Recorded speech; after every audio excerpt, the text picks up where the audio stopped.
What do we know about ASEAN organization? About its members, about their history, culture and traditions? How do they live after 5 decades? Are they poor or otherwise? Let's find out together in this beautiful video. Association of Southeast Asian Nations, or in short, ASEAN, was established on 8 August 1967 in Bangkok, Thailand, by the 5 original member countries: Indonesia, Malaysia, Philippines, Singapore and Thailand. Brunei Darussalam joined on 8 January 1984. Later in 1995, Vietnam, followed by Laos and Myanmar in 1997, and Cambodia was the last in 1999.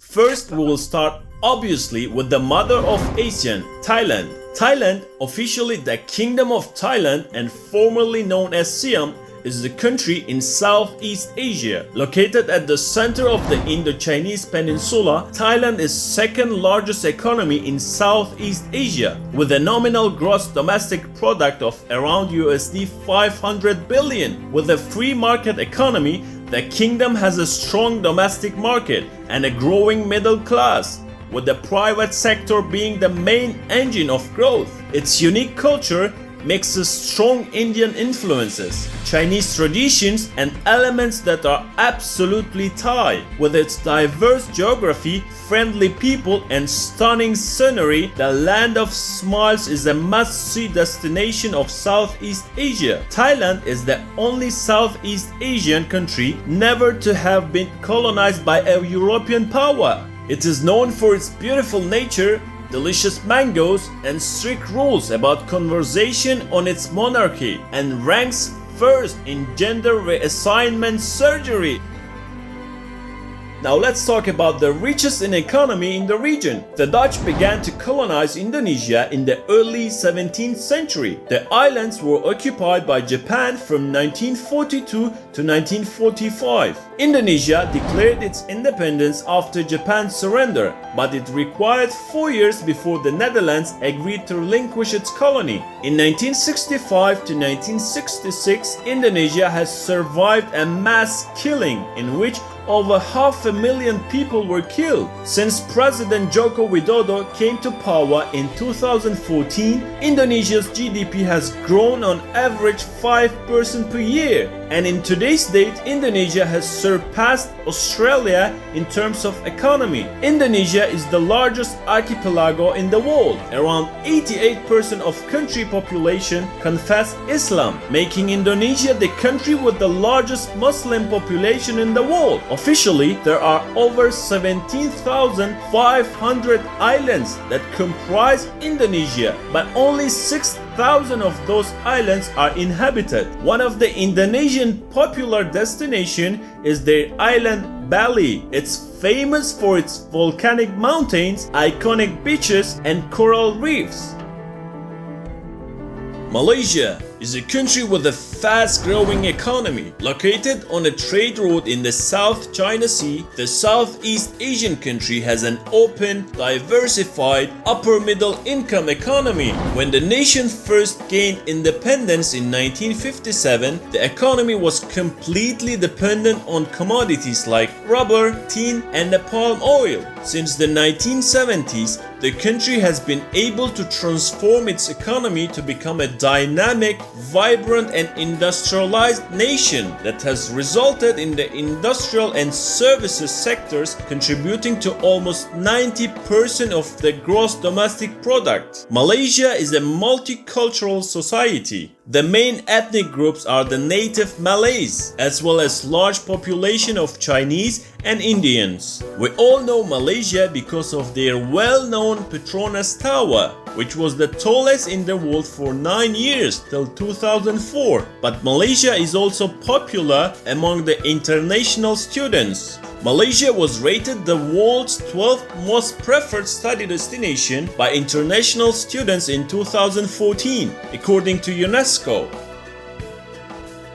Some 50 million years ago, the archipelago was formed by volcanic eruptions. About 30,000 years ago, the earliest inhabitants had arrived from the Asian mainland. By the 10th century AD, coastal villagers welcomed Chinese commerce and settlers, followed by Muslim traders from Borneo. The early inhabitants of the Philippines were Mongoloid descent, which are predominant today. The economy of the Philippines is the world's 32nd largest economy by nominal GDP. The Philippines is one of the emerging markets and the third highest in Southeast Asia by GDP nominal after Thailand and Indonesia. The culture of the Philippines comprises a blend of traditional Filipino and Spanish Catholic traditions, with influences from America and other parts of Asia. Filipino people tend to be very hospitable, especially to Western visitors. Because of their strong ties to Spanish culture, Filipinos are emotional and passionate about life in a way that seems more Latin than Asian.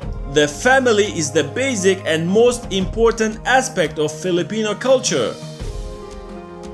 Modern Singapore was founded in the 19th century thanks to politics, trade, and a man known as Sir Thomas. It is one of the richest islands with a total area of 710 square kilometers. Despite its small area, Singapore's port is the largest in Southeast Asia and one of the busiest in the world. On 9th August 1965, Singapore separated from Malaysia to become an independent and sovereign state.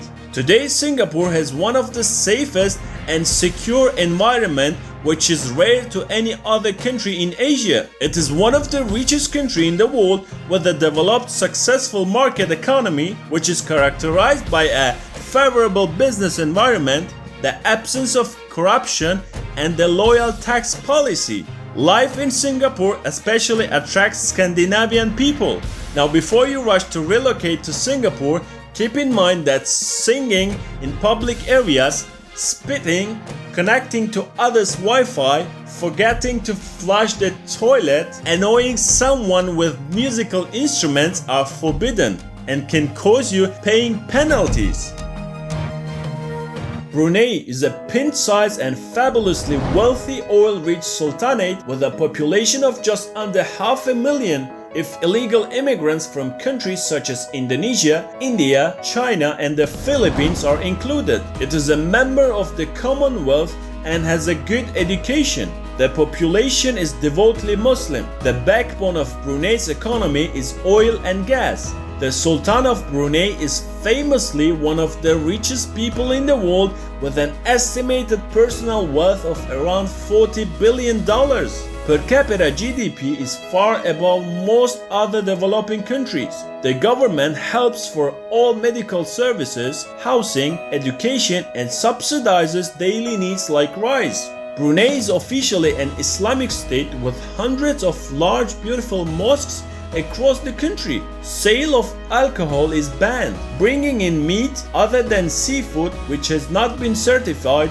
or halal, slaughtered according to Islamic law, is also banned. During the fasting month of Ramadan, many shops and restaurants will be open. However, eating, drinking or smoking in front of people who are fasting is considered rude and asking permission is appropriate. Oil-rich Brunei is facing a huge problem and over-dependence on oil and gas for its revenue. According to the BP World Energy Outlook, Brunei's oil reserves are projected to run out by 2035. In addressing this issue, one of the sectors the country is looking at to diversify its economy is tourism.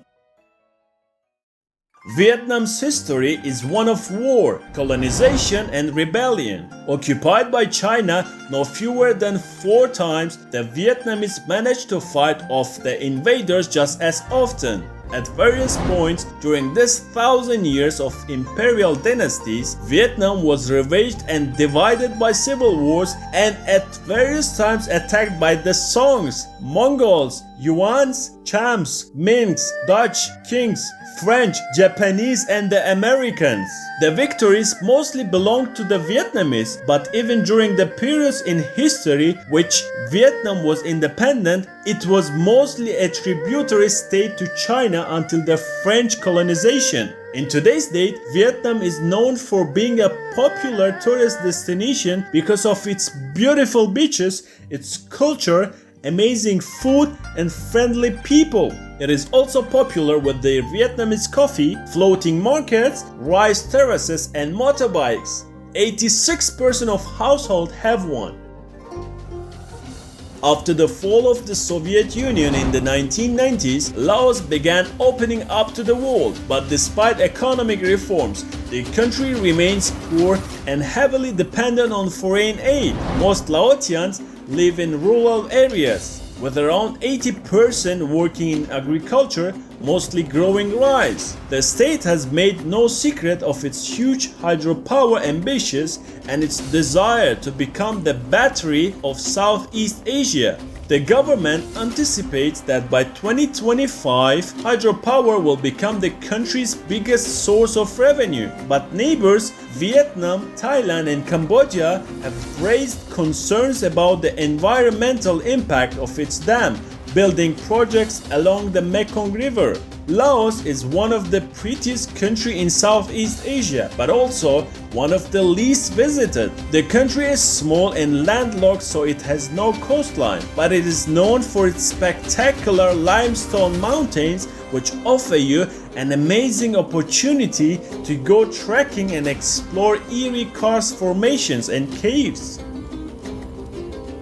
Myanmar, also known as Burma, was long considered a pariah state while under the rule of an oppressive military junta. From 1962 to 2011, the generals who ran the country suppressed almost all dissent and stood accused of gross human rights abuses, prompting international condemnation and sanctions. A gradual liberalization began in 2010, leading to free elections in 2015 and the installation of a government led by veteran opposition leader Aung San Suu the following year. But an army operation against alleged terrorists in Rakhine State since August 2017 has driven more than 500,000 Muslim Rohingyas to flee to neighboring Bangladesh, in what the United Nations called a textbook example of ethnic cleansing. With a population of 51.4 million, the country has a per capita GDP of 1,105 USD,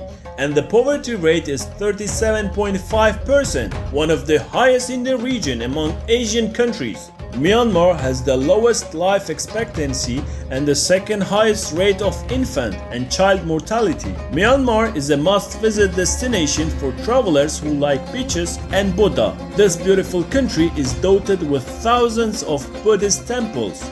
Besides, it has serene white beaches along the Andaman Sea and the Bay of Bengal. Here to the ancient Khmer Empire. Modern-day Cambodia is benefiting from 2 decades of relative stability, having endured civil war in the 1970s. Cambodia is a beautiful and versatile country, from tropical beaches to lush forests and ancient temples to hip cities. Cambodia has plenty to offer any visitor. As a result, it's becoming a more and more popular destination for backpackers and luxury travelers. Cambodia's flag is the only one in the world to feature a building, and the country has a shocking past that happened not that long ago. While the kingdom can seem like a friendly and safe place during the day, it's generally best not to walk anywhere alone late at night. Be cautious when taking tuk-tuks or motorbike solo taxis. Try to go out with friends or fellow travelers so you can relax more with someone watching your back. That is all for today's video. Let me know your thoughts and feedbacks. Please do not be stingy, hit the subscribe button and follow our newly opened Instagram account. Thank you for watching and see you in the next video. Goodbye.